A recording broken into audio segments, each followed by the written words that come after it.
Jaya Radha Madhava Punya Vihari. Hare Krishna, dear devotees, welcome back to another series on Books Are the Basis, conversations on the importance of reading Srila Prabhupada's books, and we're very honored and happy to have with us today His Grace Brahma Tirtha Prabhu. Hare Krishna, Prabhu, thank you so much. Hare Krishna. Thank you so much for joining. Of course, amongst the devotees, Brahma Tirtha Prabhu is well known also from the book Perfect Questions, Perfect Answers, as Bob Cohen, and we will talk about this also. At that time, Prabhu, as a young man, went as a Peace Corps to India and also worked there as a science teacher.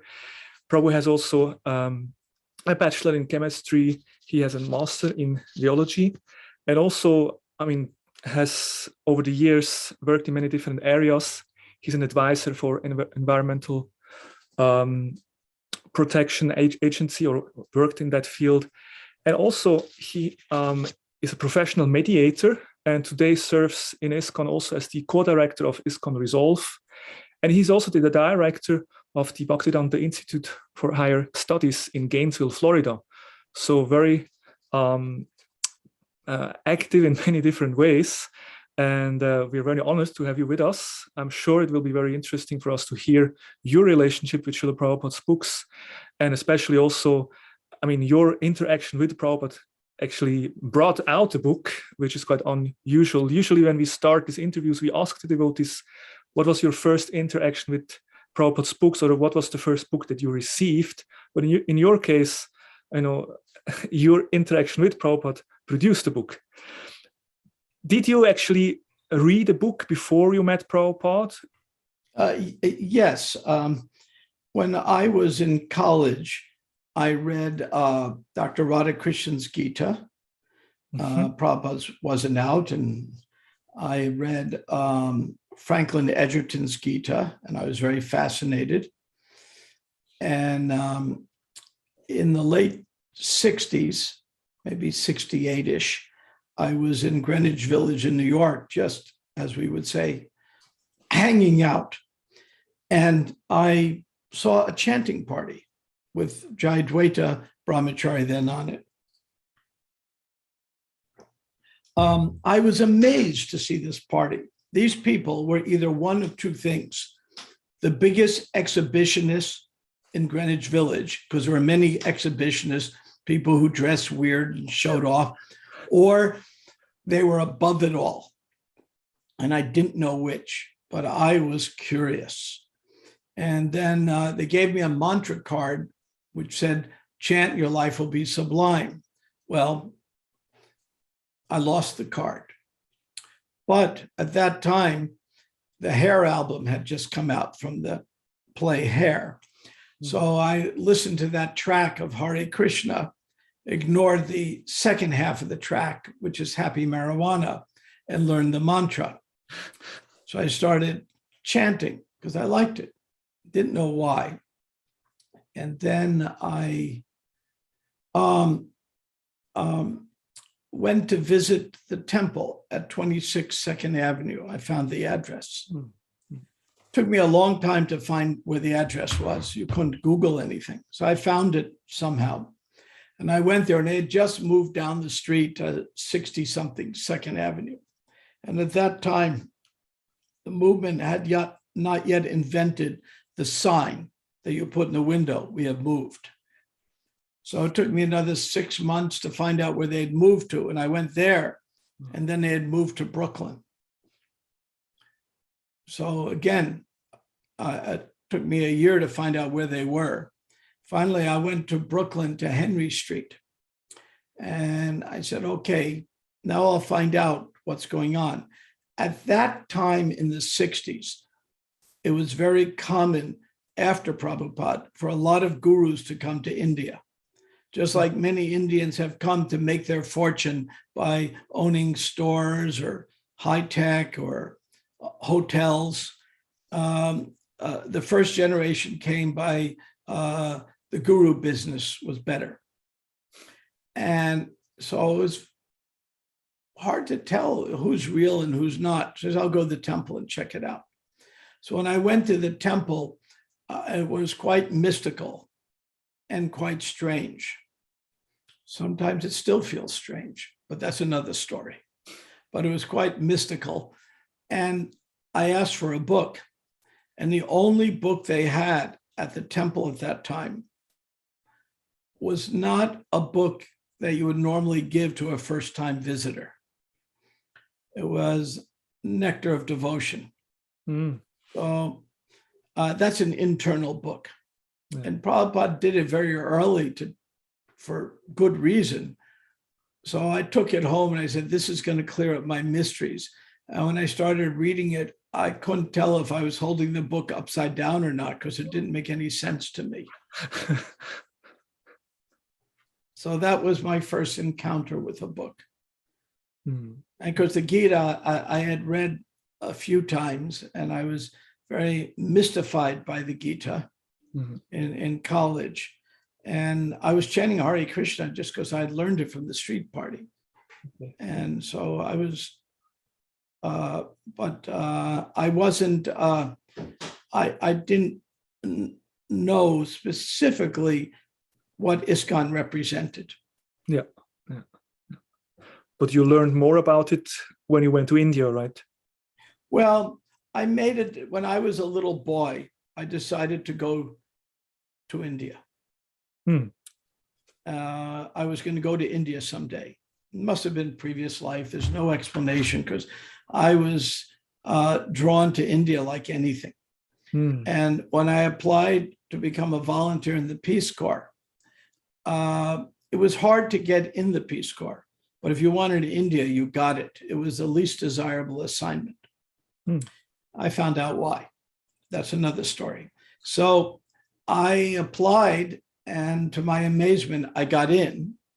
And I put as my choices of countries. They'll send you where they need you, but you can put choices. So I put India, India, and India as my three choices. And they had trouble getting anyone volunteering for India. So once I got in, that was easy. So I just had to go to India. It was a deep inner passion to make it to India. And then the other reason I wanted to go is I wanted to find out who were the legitimate spiritual leaders and who were the cheaters. The New York Daily News ran a centerfold every week. It was their weekly joke. And they take a picture of the latest guru coming to New York. They all came to New York first from India. And some of them were very strange. You had, Guru Maharajji and Rajneesh, and, it was a menagerie of odd fellows. Somehow I understood that ISKCON is probably above it all, but I wasn't sure. And the only way to know was to go to India. And then you ended up being in Srila Mayapur during the Gaura Purnima festival as basically the first guest at that festival.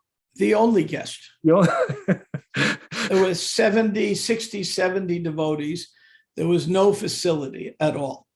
I mean, you couldn't buy anything, but I think one fellow drove by on a bicycle with some coconuts. There were no shops, no biscuits, certainly no pizzeria like now. The land had just been purchased. It was virtually impossible to buy land in Mayapur. And somehow a miracle happened. The land was purchased near the Yoga Pit, the birthplace of Mahaprabhu. And so Prabhupada said, we're going to do a festival. And that was so they set up a men's tent, a women's tent, a pandal, and Achyutananda built a hut for Prabhupada, which is still there. I was the only guest. I went there not even knowing Prabhupada was there, not knowing anything. I had been in Calcutta and I ran into the devotees. So I was very interested. So I'd go to the temple when I was in Calcutta. It was the nearest major city to me. It was like, 12-hour train ride. So I'd go there once a month and stay at the Salvation Army guest house. because my pay was very low, so like 500 rupees or something. So I would go to the temple. And one time I was there, and devotees said, we're having food relief for Bangladesh refugees. There had just been a big war between India and Pakistan. Bangladesh had been declared a separate country. So I said, that sounds interesting. And I was a teacher, but I was on break. So I went up to Mayapur. So you went there to help serving prasadam to these refugees? Yeah, I didn't know Prabhupada would be there. I didn't know what was going on. I just said, that sounds like something interesting. I'd like to do that. I mean, I watched the population of Calcutta double in 2 weeks, literally double in 2 weeks, because when the war came, there was a huge amount of refugees came. So I knew there was a problem. And the idea that I could help with food relief was appealing. But then you're spending a lot of time with Prabhupada in his room and talking about life's meaning, how that took place. Prabhupada just invited you to come to the room, or?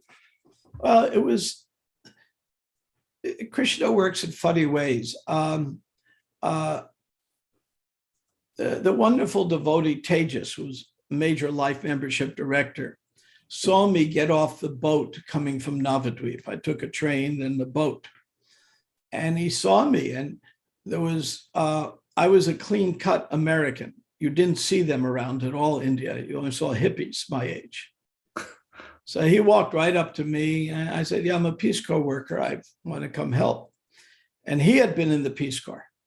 So immediately we hit it off. And he said, would you like to see Prabhupada? Now, I had met Prabhupada briefly in Calcutta some months before. And I had asked a really dumb question. So I decided if I'm with Prabhupada again, I'll just be a listener, because a really dumb question. So he said, invited me in. And so Prabhupada and I spoke for a while. And unfortunately, it wasn't recorded, because the book begins not at the beginning. And Prabhupada did the natural conversation, who are you, why are you here, and the normal pleasantries. And my own realization is that Prabhupada realized there were 60, 70 devotees, all quite enthusiastic, some extremely enthusiastic. And if he didn't keep me with him all day, what would happen to me? Because they all wanted to preach to somebody, and there was one English-speaking person who was a guest. You know, villagers would wander in. So Prabhupada showed me a lot of mercy. And Shama Sundar, his secretary, realized this conversation was getting interesting. And cassette tapes were a rare commodity. He only had so many, but he hit the record button. And that's why it turned into a book. And after he was done, Prabhupada, Shama Sundar turned to Prabhupada and goes, those are perfect answers, Prabhupada. And Prabhupada turned to him and said, yes, we'll make a book, perfect questions, perfect answers. And then to my shock, it came out in 58 languages. Till today, it's in 58 languages. Wow. Yes, wow. Including one language in Africa that you say with clicking noises. Wow. Yeah, it was kind of like, well, it's as if it happened to someone else, not me. It's like, you might say, an out-of-body experience. Now, of course, we're talking about the importance of reading Srila Prabhupada's books. You sometimes read the perfect question, perfect answers yourself, just to remember these days and Prabhupada's instructions. It was a gift from COVID that I started reading the book. For 40 years, I would occasionally look at it, but it was just my false ego. But I was afraid if I got into the book and spoke on it, I would think I was too important. Anyway, it was just my mental process. So I was very nervous about that happening to me, because I know I'm not that important, but it's a big book and, blah, blah, blah. So when COVID came, I got a lot of requests to speak on it. So I gave up my false ego, which turned out is what it was. and started speaking on the book and reading it more. I looked at it over the years, but I refused to speak on it. So when COVID came, I got a lot of invites like today. And I realized that was what I was supposed to be doing. That, whatever I've done in devotional service, I've reached the point where it won't impact my ego in a negative way. I even took a course with you, Krishna Premarupa, to help me with that. That's where I met you. We took a course together, and that helped me a lot with that. Yeah, how to get past the course was on how to get past our false ego and how to remove the masks that we all wear. So you and I were classmates in that. I'm just wondering, it must be quite special to have a printed book with your personal conversation with a spiritual master. I mean, we all receive instructions from our spiritual master, but rarely, these instructions are recorded or written down and even put it in a book. But yeah, that's wonderful, and I'm sure you get a lot of inspiration from reading it, and certainly we get inspiration reading this book and hearing Prabhupada's answers. Maybe we could start with a question, just in general. What benefits do devotees get if they read this book and, of course, other books by Srila Prabhupada? What's the importance of reading Prabhupada's books regularly? How would you answer that? Devotees need to know two things. They need to know what our philosophy is, and they need to know philosophy in general. They need to know how to think logically. Otherwise, we're not going to present in a convincing way. Reading Prabhupada's books can teach us both the philosophy and philosophy. The insights Prabhupada has and the brilliance of his translations, because his translations are not literal. He wasn't trying to present a scholarly literal translation. He was trying to incorporate philosophical points in the translations. That's his style. And he talks about that. And even the preface to the Bhagavatam talks about Prabhupada's mission and why he's doing it. So in reading the books, Prabhupada instructed me to read every day. So even if I have only a few minutes, sometimes life is hectic, at least I read a few verses. And right now I'm reading Chaitanya Charitamrita. It just happens to be what I'm reading. And I'm done with that, I'll do something else. And reading the books is a meditation. On your interview with Chaitanya Charan, he talked about, very clever. He said, we tend to read fast so we can get through it, but he recommended we read slow. And then he said something very important. He said that we should ask questions while we're reading. And by asking questions while we're reading, we go deeper. So he'll read a verse, and before reading the purport, try to think of a question. And invariably, the answer's in the purport, and it gets deeper. So we can read individually, we can read in groups, we can read both. Vaisheshika Prabhu does this amazing program every year at Govardhan Hill, where they just sit for a month in pre-COVID times and read Shastra and discuss it. I remember years ago, was in Washington, and I was sitting in Garuda and Yamuna and Dinatarni and a few others were having daily Bhagavatam classes. So I was invited to sit in. And I was so used to the standard ISKCON way. You give a class, a speaker speaks, at the end you answer some questions. But they did it different. They took turns reading and had a continual discussion. And something inside me said, this isn't right. This isn't Prabhupada's way. And then I realized it certainly is. They had found a deeper way of getting into the books that worked for that group. So There's no hard and fast rules on this, but what can we do to get deeper in the books? And the recommendation is discussing it, because if we look at the Bhagavatam, it is mostly questions and answers and layered of questions and answers. Sukadev is answering and Sukha is asking and Parikshit's asking, just layers of question and answers, because that is the way to learn. And Prabhupada wrote me and told me, keep asking questions. And he said it very significant phrase. He said, from different points of view. Now, I'm a mediator. One reason I took up mediation in ISKCON, I was trained in ISKCON, then I was trained in graduate school and trained in the courts, so 20 years of training. But when I took it up, I saw it as a ticket for me. I had a problem, and my problem was I didn't feel Samadarshana, equal vision. The dog eater, the elephant, the Brahmin. I made a lot of distinctions. Who's better, who's worse. And if we want to see the one behind the many, we have to see deeper beyond the superficials. And I saw mediation, as soon as the first 5 minutes of the first ISKCON mediation class went on, I realized this is my ticket to Samadarshana. And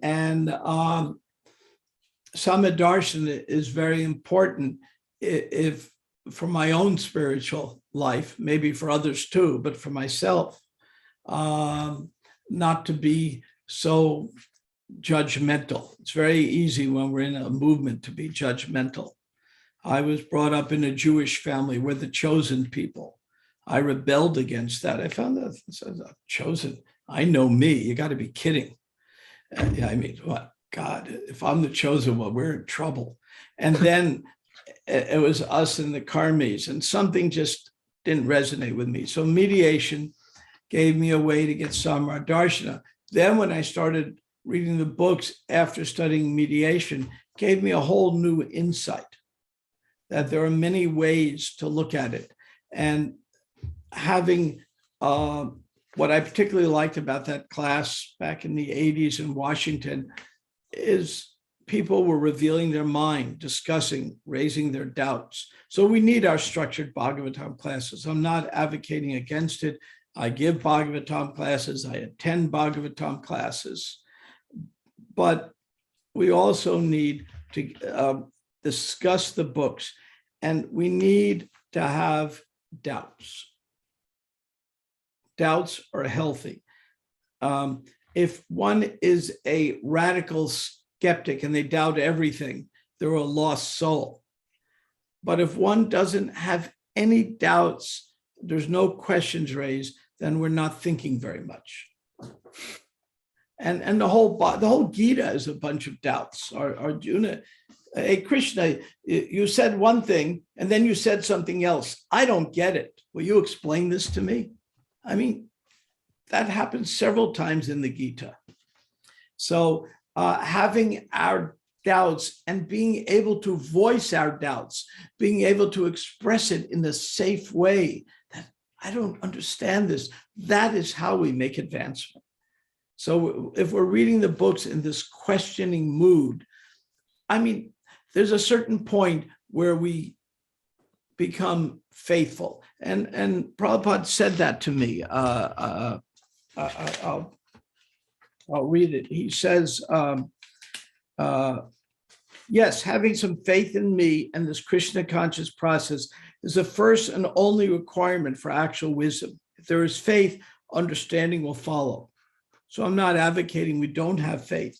And as your understanding increases, so will your disgust with the spell of illusionary energy. And then you voluntarily give up your entanglements. And he said to me, if you get knowledge, tapasya will follow, and then you'll make your advancement in spiritual life.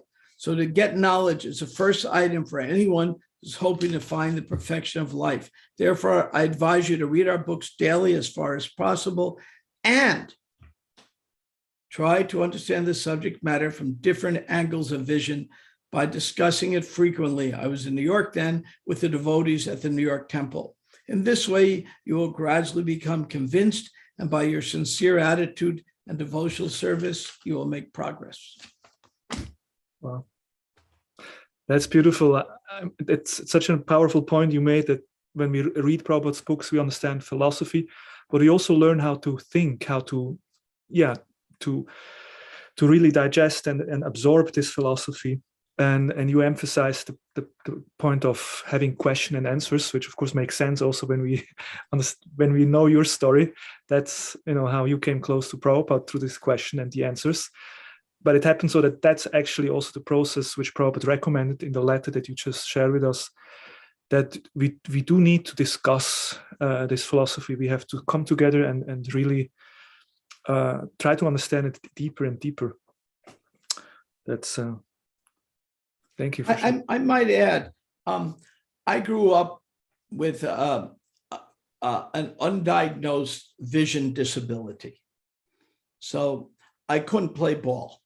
I didn't know why. Later, I discovered why. But I was even operated on when I was 4, and the doctor botched it. Things weren't well known then. So I had to, I couldn't be as social as my friends were, living in a suburb and in the New York area.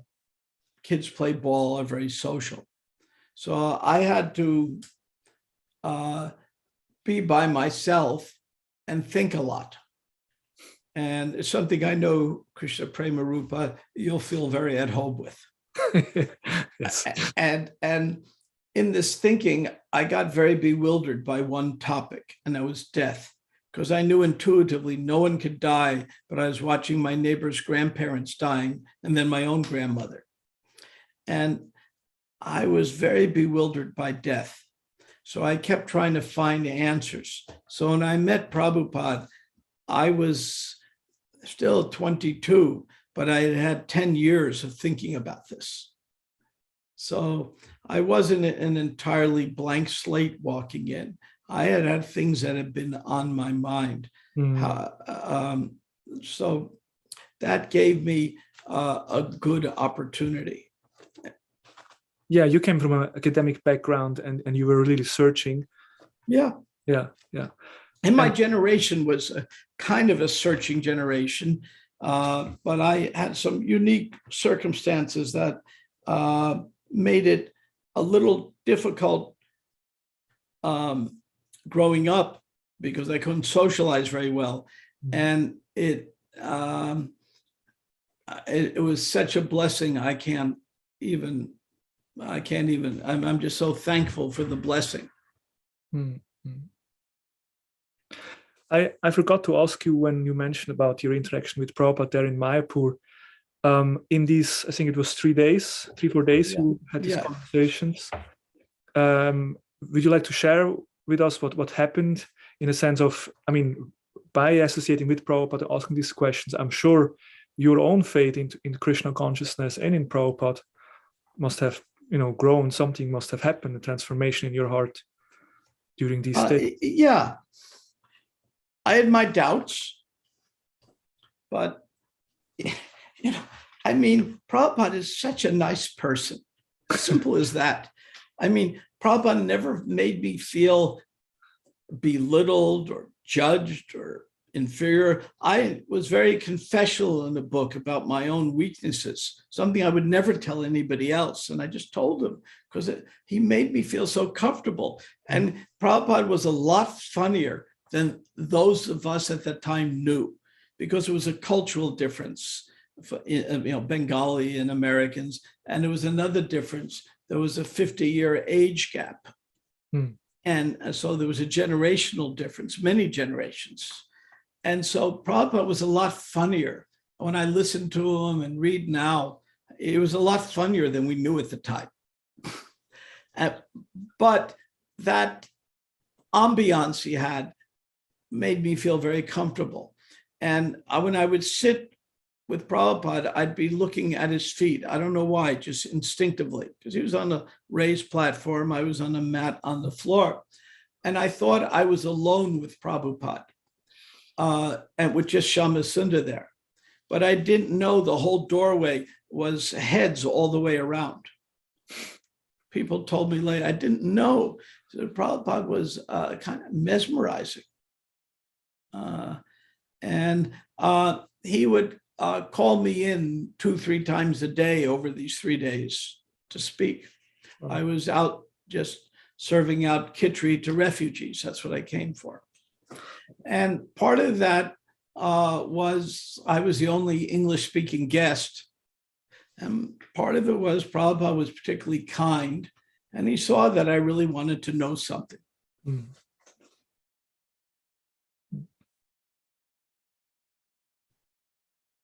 And afterwards, you joined the movement full-time?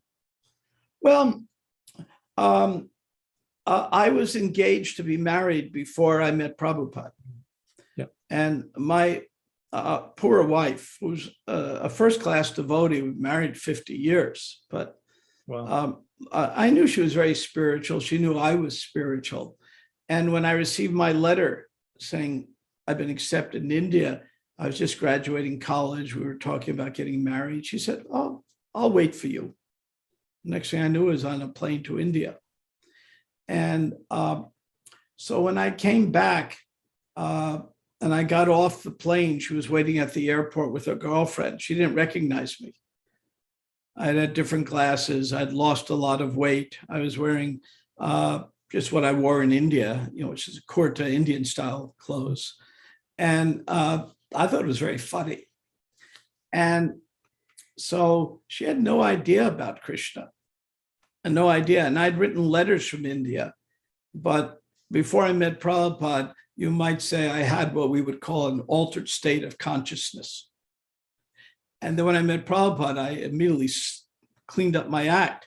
So when I wrote her and told her what happened, she thought I'd really taken the heavy stuff. And then I took her to the temple July 4th, 72, and Prabhupada was there. And she met Prabhupada, and it changed her heart like anything. And because she was never a hippie, and the devotees, almost 99% came from hippie background. So she couldn't relate to the devotees at all, hardly at all. So when she met Prabhupada, she realized that. And I was chanting 16 rounds and following. And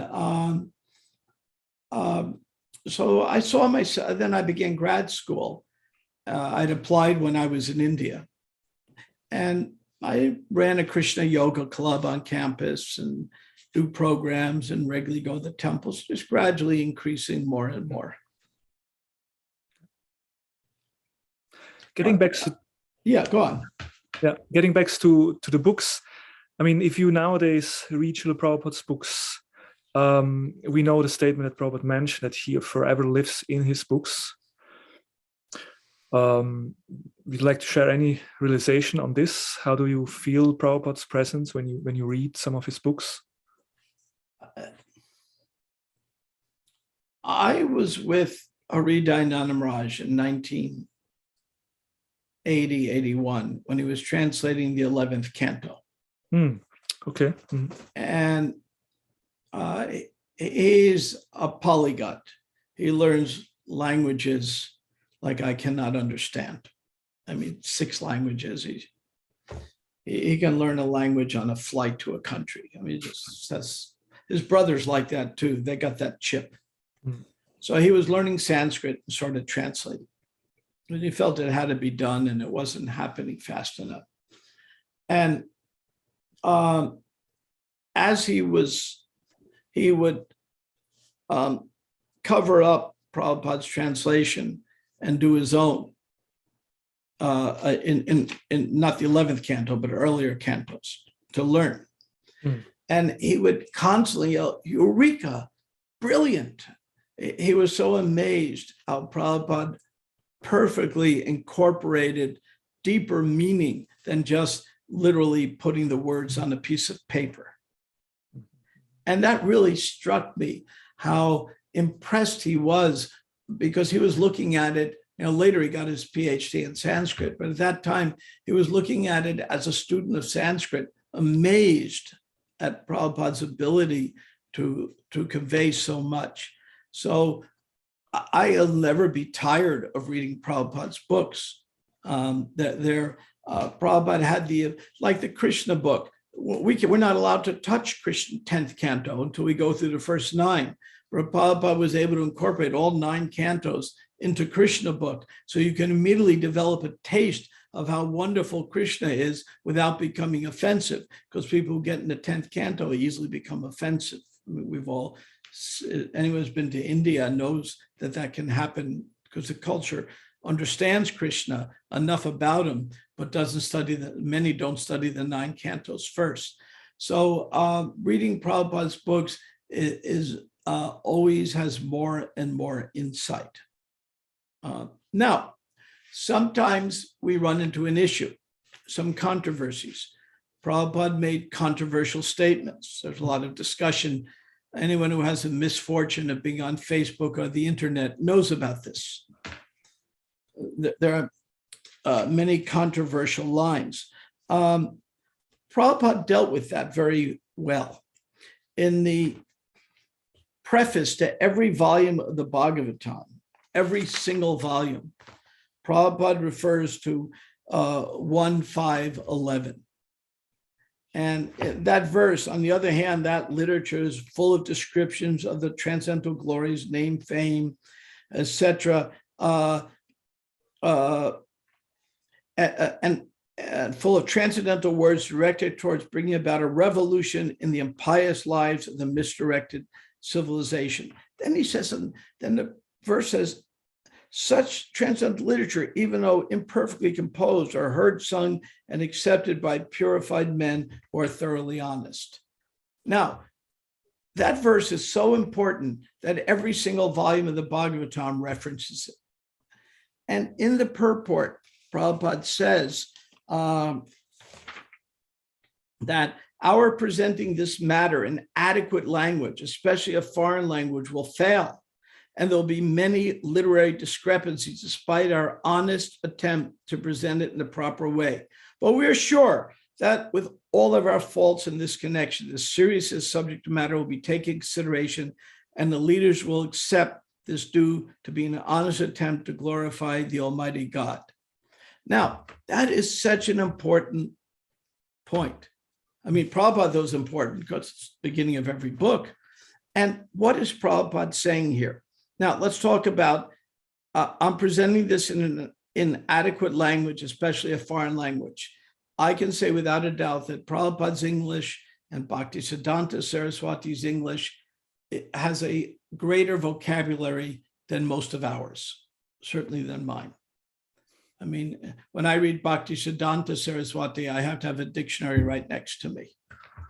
And so when Prabhupada says adequate language, Prabhupada obviously his English was quite good. So what's Prabhupada saying? He says, I'm presenting in a foreign language, it will certainly fail. To me, that means cultural. He's speaking in a different cultural context, because the English is fine, the grammar is fine. It might be Indian grammar as opposed to American grammar, but that's neither here nor there. The English is fine, the vocabulary, the context, the clarity, they're all there. So Prabhupada was speaking in a cultural context. So that's how I deal with the issue of statements that raise eyebrows, statements people are concerned about. Understand that Prabhupada was speaking in a cultural context, and he expected us. He said many times, present it in your own words. So Prabhupada expected us to do 2 things. One, really understand it. And 2, be able to present in our own modern language. So when I read Prabhupada's books, that's a challenge to me to understand very deeply, and then to think, how can I present it so my audience in 2022 can understand it without changing the message at all? And in order to do that, Prabhupada gave another instruction, very important. We have to keep ourselves somewhat pure. Otherwise, that process fails. It's not a mechanical process. No computer can do what we're trying to do. Hope I didn't go on too long there. Got on my soapbox for a moment. No, but the point that yes, we all know that there is controversial statements in Prabhupada's books, but you're saying that we better try to deeply understand and then try to find ways to express it in a way that the modern people in today's world can understand, rather than try to change Prabhupada's books or do something. Yeah, Prabhupada's statements are there, but we need to find ways how to explain them. Yeah, I mean, the book changing is, of course, a controversy. Another topic. It is. I always felt the simple solution is we put footnotes. We have one scholarly edition. Prabhupada said this, and then the editors maybe, well, like, for example, this has been long corrected, but when Prabhupada said pit trees, the original edition said planet of trees. I mean, obviously you correct that. But you just put a footnoted edition out, so you can have the change in the footnote, the change in the text, just one scholarly edition, so people know. It takes away the whole controversy. Now, when we get to things like the rape verse and other verses, we have to look at it. I gave a class recently on the 9th canto, and I was studying it deeply, and I came across a very interesting realization that we can only get by studying the books deeply. Some women have raised the issue, and they raised it to me, the very wonderful Vaishnav ladies, that the 9th canto seems to be bashing women. There's some verses in there that are unfortunately quoted that are not very, some women would take some offense. But as I read through the 9th canto, I realized Prabhupada is an equal opportunity basher, because he bashed the men just equally as much. In fact, in some cases, they were the biggest fools. So Prabhupada was an equal opportunity basher, which brings me to a point. One of the biggest dangers, I asked one of the leaders of the movement from Europe, I don't have permission to quote him, so I'll just say a very, very prominent devotee. And I asked him this question: what's the most dangerous thing for the movement? And he didn't think a moment, and he answered, Prabhupada says, because there's no philosophical context. It's just throwing quotes. There's no deeper thought. It's just Prabhupada says. That's very dangerous. So we need to understand things in context. We understand things deeper. And that's why Prabhupada ordered us. He had told the book distributors, don't just distribute, read them, because we need to understand it. And the only way, for me at least, to understand it is to take it from a curious point of view. I look at the books with curiosity. I try to keep that almost childlike curiosity. What's going on here? And by looking at the books from the vantage point of curiosity, it helps me go deeper. Now, sometimes I'll do that on my own, sometimes with others. It depends on circumstance. So again, that's kind of the active reading where I have a question in mind, or I'm open to explore, find something in Prabhupada's message. Very much so. Yeah. And sometimes there's passive reading too. If somebody's reading passively, just reading, that's okay too. Active reading can stimulate more realizations, but sometimes we'll read passively. That's also okay. Maybe since you're also serving as the director for the Bhaktivedanta Institute in Gainesville, Florida, it would be interesting to talk to you also about the role of Srila Prabhupada's books and the scientific preaching. How would you like to share some realizations on how reading Prabhupada's books, understanding Prabhupada's deeply, helped you also in the scientific preaching? On how do you, ways to explain Prabhupada's teachings to the modern world, scientific world? So Rup Damodar Maharaj really set the stage for this in a brilliant way. We walk on two legs. One, and to use this metaphor, one of our legs for the BI is the physical sciences, and the other is the metaphysics. And if we cut off the metaphysical leg, which those who believe life comes from matter do, and we just don't deal with metaphysics, then we're hobbling around. We don't get very far on one leg. So in order for the BI to be successful, we need to combine metaphysics with physics and biology, whatever other sciences. And it's Prabhupada's books that give us the metaphysics.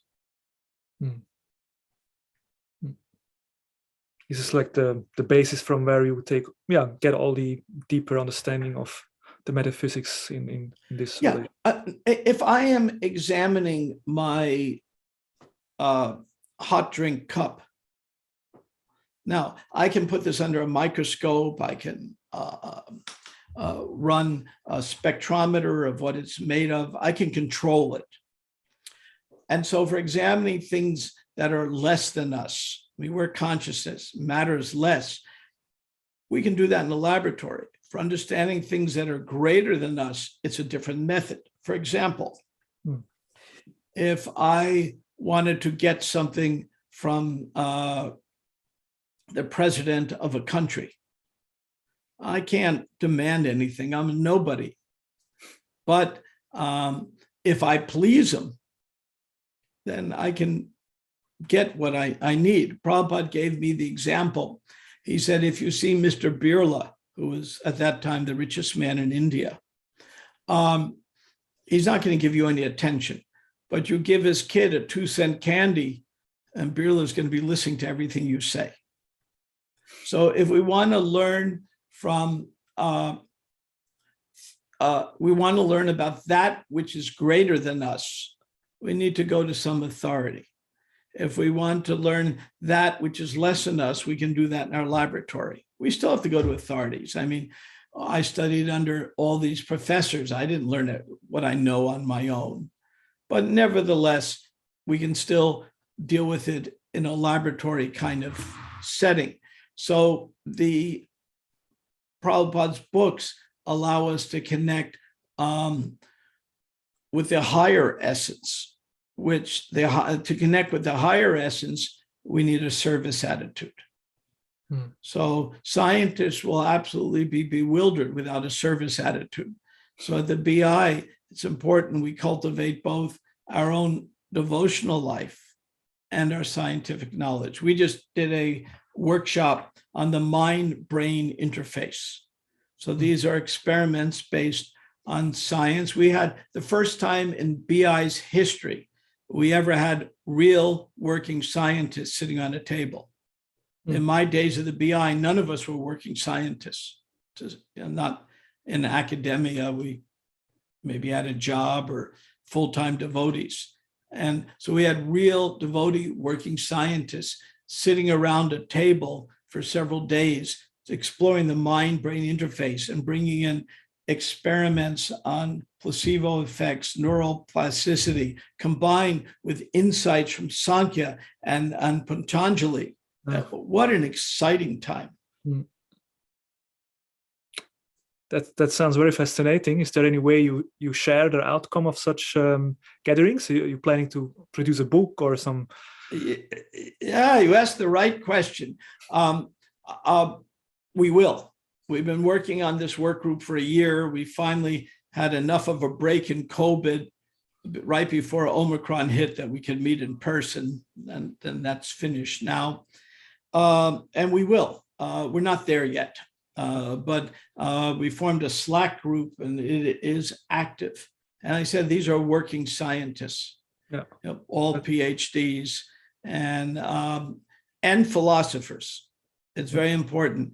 Our scientists will be hobbling on one leg without the philosophers, and the philosophers will also be hobbling on one leg without the science, because As Prabhupada said in his very first book, Easy Journey to Other Planets, the scientists have made great progress. They just have a pinprick. They're missing philosophy. So at the BI, we try to walk on both legs.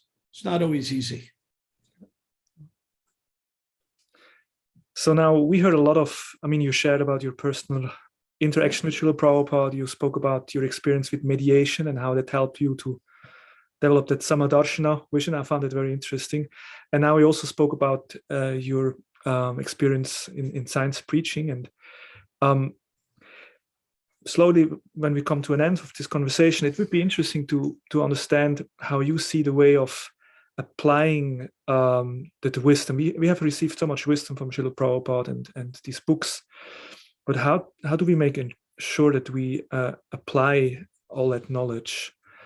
Do we have any personal suggestion how devotees can, bring this knowledge into life? And very good question. I'm not saying to compliment you, Amita, you're one of my favorite interviewers of all time. Yeah, thank you. Yeah, I like where you go.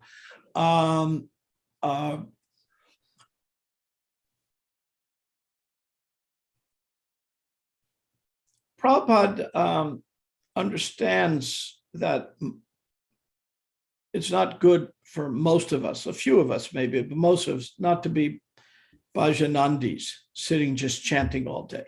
Sometimes it's good to take a month off, go to Govardhan and do that, to recharge our batteries, but recharge our batteries to do something.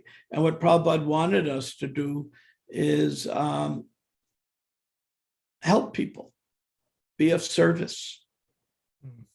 And I started signing my letters a little different. We mostly, devotees are used to signing letters, your servant, which is interesting how Thomas Jefferson and John Adams would always sign their letters to each other. It's an old English way of speaking. It's very nice. So, but I want to go a little deeper. So I started signing them yours in service. And that was just from me. I'm not saying anybody should do it, but I wanted to keep reminding myself that to me, service is an active word, not a passive word. Mm-hmm. And so if we're thinking, what can we do to help people from suffering? What can we do to be kind? Help in what ways? Then the messages of the books become deeper realizations for us. And it takes away our layers of false ego. For example, anyone that goes on serious book distribution will know their false ego is constantly tested. And the same thing in the BI when we meet with scientists. I watched Srup Damnamaraj, who was like the master at this, when he would meet with various scientists. He would have to go through such austerity to win them over, but he did. So each of us have a different tapasya that Krishna has personally given us to help us overcome our own spiritual anarthas. So one man's food certainly can be another man's poison. So basically you're saying finding our dharma, like engaging ourselves in the service to society and people in general, by trying to apply that knowledge in the sense of becoming a servant and doing service, preaching that knowledge, then this will help us to realize and deepen our understanding of Prabhupada's books. Very much so. Yeah. That's a very practical advice to combine the study with service, with preaching, with helping Prabhupada's mission. Yeah, and if we get too involved in our service, that's dangerous. If we get too involved in just studying, that's dangerous. We need to be Buddha-like and take the middle road. Finding that balance. And Krishna says that in the Gita. Krishna advocates certainly way ahead of the Buddha. He said, don't eat too much, don't eat too little, don't sleep too much, don't sleep too little. So Krishna is advocating a middle way. So to balance our life is not always easy. I have mentors who help me with this. I mean, I spend time each week, 1 or 2 hours with mentors who guide me because I'm very busy and I'll easily get my life unbalanced. So I realize that. So I go to mentors to check in on me. How am I doing? Wow. That's also an interesting aspect, because often devotees say they don't have time, they don't find time to read. But at the end of the day, it seems to be more a question of time management and organizing one's life. And as you mentioned, finding that balance.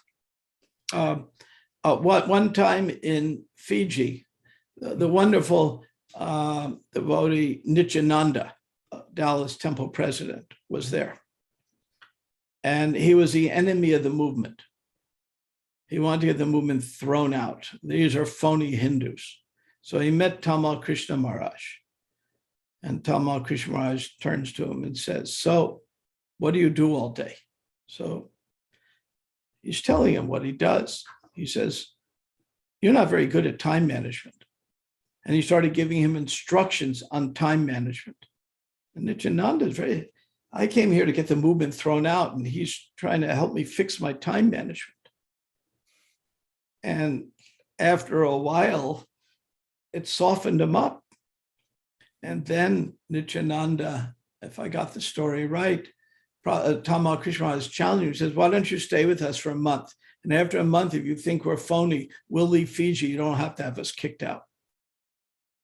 So he studied for a month and became a great devotee. So it was very interesting. Tamal Krishna Maharaj was brilliant at time management. I mean, I watched that. I was his secretary at various times, and I watched that. And it's very important. I'm not very good at it, so I take mentorship on it.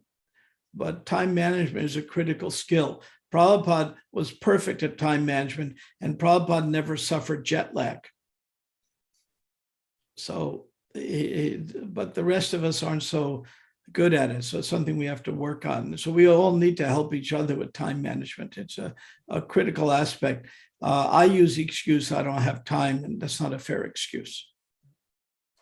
Yeah, I liked how you shared with us that Prabhupada gave you that personal instruction of reading daily, and you make it a point to read every day, because even if you're busy, but I think it's about this feeling that connection, or being connected with Prabhupada through his books on a daily basis.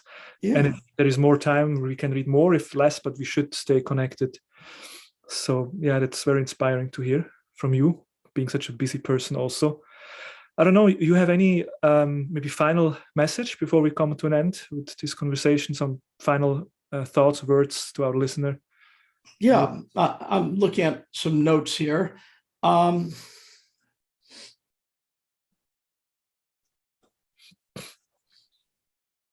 Embrace Prabhupada's books, yet question them. Be like Sukadev, like Arjuna, like Parikshit. Journal your doubts, write down your doubts and explore them. And it's practically a miraculous process how your doubts take you deeper. And you even wonder, how did I ever doubt that? So the questions are healthy if they're not done from a radical skeptical point of view, and they're done from the mode of goodness. So if we keep ourselves as close to the mode of goodness as we can, we're not all perfect, we keep ourselves as close to the mode of goodness as we can, then our questions will be proper, insightful, asked in the right way. When I met Prabhupada, I accidentally hit a formula. I didn't know this formula. Krishna says in the Gita, approach a spiritual master, inquire submissively, render service, and he can give you the truth. So Krishna says that in the Gita. So I accidentally did that. When I met Prabhupada, that part wasn't accidental, but submissive. After I'd asked the one foolish question when I met Prabhupada earlier, I said, I'm not going to tried to doubt Prabhupada. I'm going to assume that Prabhupada is a bona fide guru because I have some evidences. And later on, I'll process that and figure it out. But for now, I'm going to approach him submissively and just see what I can learn. And later I can analyze it. So I accidentally hit inquire submissively. Render service. I was feeding refugees every minute I wasn't with Prabhupada. And so I accidentally approached Prabhupada humbly and submissively. And sure enough, what did he do? As the Gita predicted, gave the truth. So that formula works. So I'd say the same thing. Approach humbly, submissively, but inquire. Prabhupada said, if people come on blind faith, they leave on blind faith. They leave easily. It's not cheap. So that was all. I'm sure most in your audience know it already. And maybe I'm saying this more from me than them, but it's good for me to hear it too. Thank you so much. I think for all of us, it was very, very inspiring to get to know you better, the person behind the perfect question, perfect answers. And I really found it very inspiring. It's fascinating how this topic of asking questions and having doubts and that came up again and again in our conversation. And it really makes sense when we know who you are and your background and conversation with Prabhupada. So I thank you very, very much for giving us your precious time and sharing your realizations. It was really wonderful. Thank you. And thank you very much. I'm happy to see you again after a good number of years. And I pray that Krishna makes our path cross again and again. That would be wonderful. Thank you. Hare Krishna, Srila Prabhupada. Jai. Hare Krishna, Hare Krishna, Krishna Krishna, Hare Hare, Hare Rama, Rama Rama, Hare Hare.